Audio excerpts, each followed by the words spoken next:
क्या आप ऐसी जगह की कल्पना कर सकते हैं जहां हरियाली से ढके पहाड़, घने बादलों से घिरा आकाश और पहाड़ों के बीच से गुफाएं अपनी अनकही कहानियां सुनाने को तैयार हों? क्या आप उस जादुई जगह की यात्रा करना चाहोगे जिसे बादलों का घर कहा जाता है, जिसे नॉर्थ ईस्ट का स्कॉटलैंड कहा जाता है? तो आइए चलिए इस अद्भुत दुनिया में, जहां प्राकृतिक सुंदरता और अनोखी परंपराएं हर मोड़ पर आपका इंतजार कर रही हैं।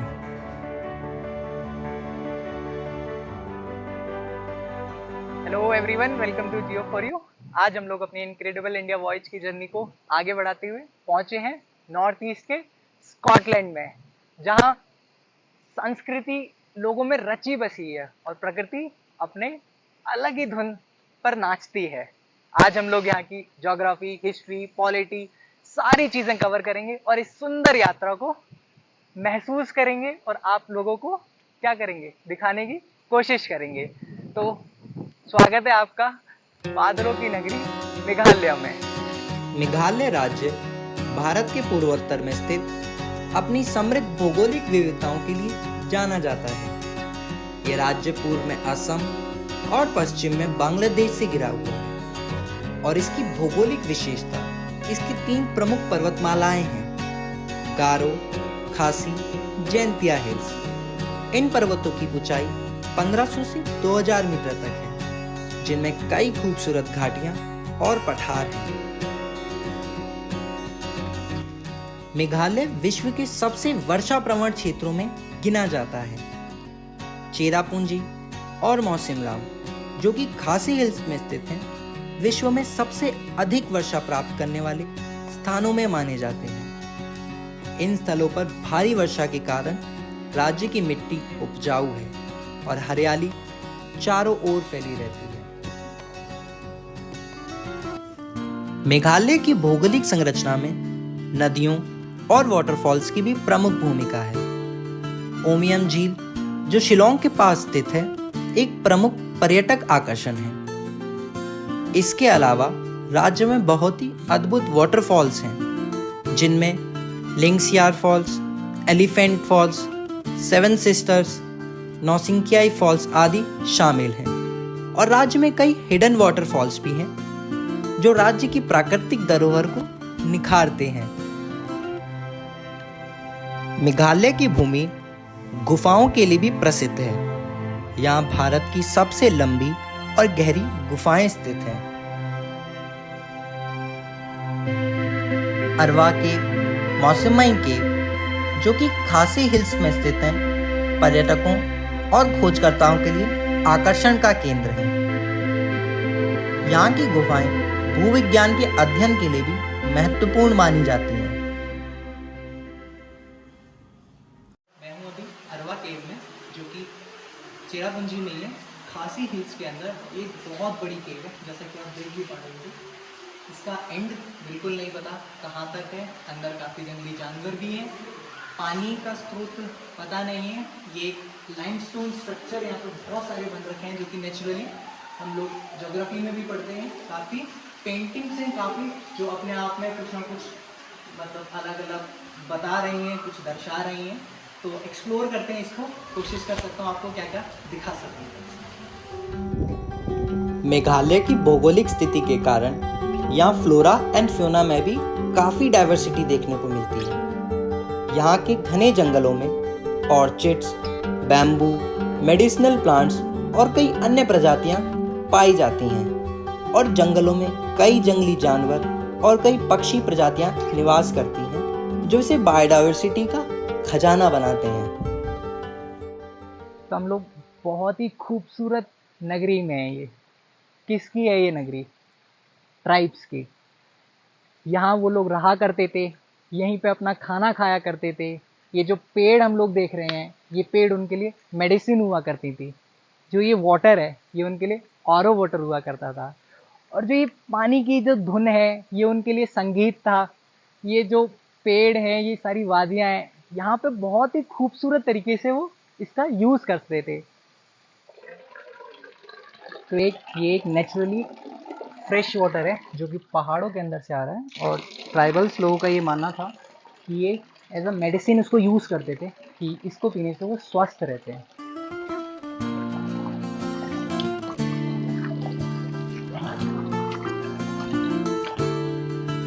मेघालय की भौगोलिक संरचना के कारण यहाँ के ग्रामीण क्षेत्रों की जीवन शैली भी प्रभावित होती है।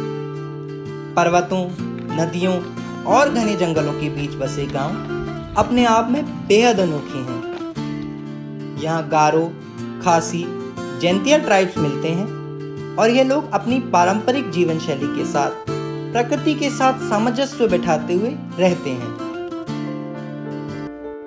कृषि मेघालय की अर्थव्यवस्था की रीढ़ है।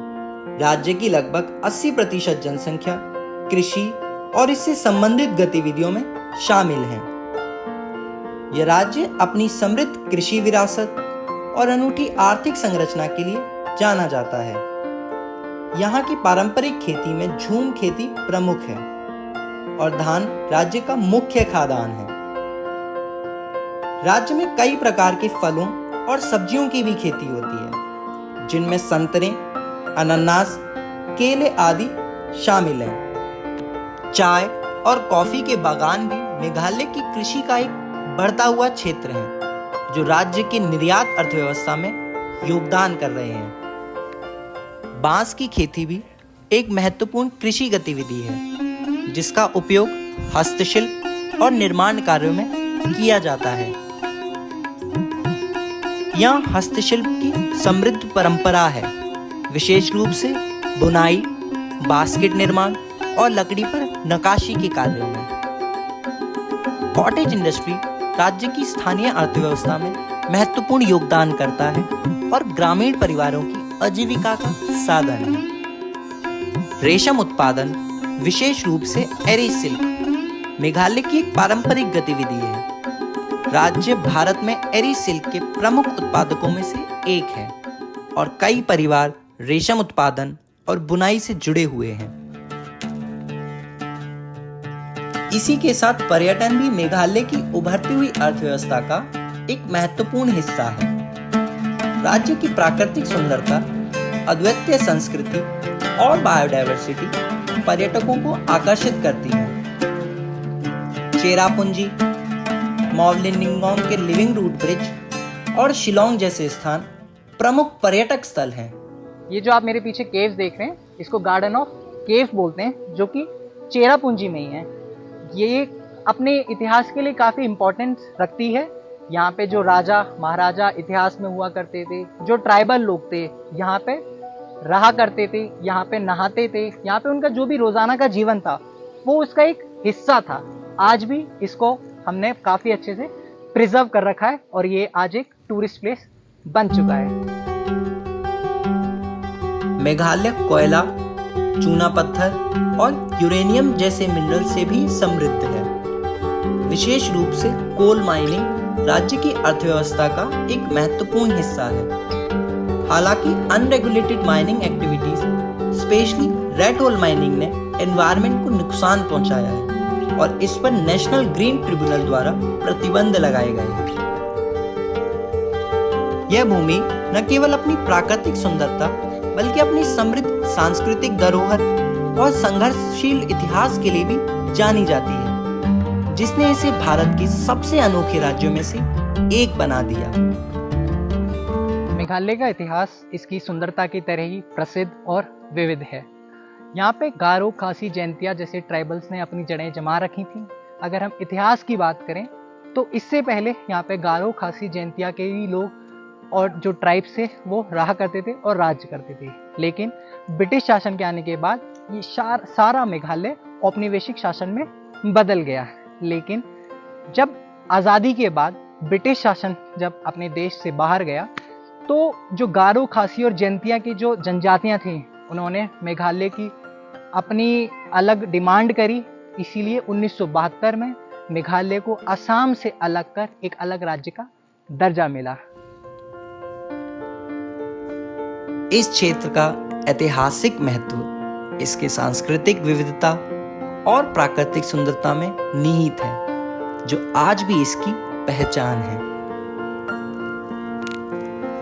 राज्य की संस्कृति 3 प्रमुख जनजातियों गारो, खासी और जैंतिया के इर्द गिर्द घूमती है, जिनकी सांस्कृतिक पहचान, सामाजिक संरचना और परंपराएं राज्य की विशेषता है।